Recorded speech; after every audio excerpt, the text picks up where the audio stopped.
Comment a-t-on fait pour élaborer l'idée de l'esclavage, l'idée de la colonisation? C'est-à-dire quand vous voyez la mise en pratique de la colonisation, quand vous voyez la mise en pratique de l'esclavage, il faut être une secte extrêmement rodée, qui a accumulé une expérience extraordinaire dans la destruction de l'humanité des gens, dans la capacité à déstabiliser mentalement les gens, de manière à ce qu'ils perdent toute capacité de défense et de réflexion pour mettre en œuvre l'esclavage. Et ça a commencé chez eux, pendant des siècles, oui, quand ils luttaient contre tous ceux qui ne voulaient pas être catholiques. L'Inquisition, toutes ces choses-là. C'est là où l'esclavage est né.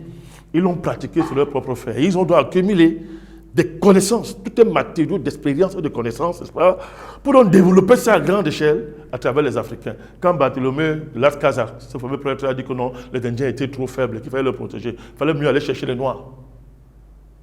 Je suis en train de vous démontrer les principes fondamentaux d'une secte, parce qu'on nous raconte là, mon cher Jocelyn Gosse. Vous voyez donc qu'un État comme l'État français est une dangereuse secte. C'est la secte des sectes. Pourquoi? Parce qu'il y a des mécanismes que personne ne connaît, des mécanismes informels bien élaborés qui permettent d'aller arracher tout un continent à leur propriétaire.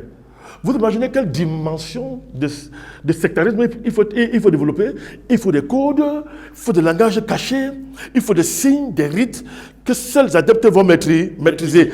On appelle ce sont des réseaux interconnectés, qui ont des codes, qui ont une manière de s'habiller, qui ont des signes, qui ont des clins d'œil, des regards, et qui se tiennent mutuellement pour mettre en œuvre un gigantesque engrenage de cette mythe pour broyer l'être humain. Parce qu'il est noir.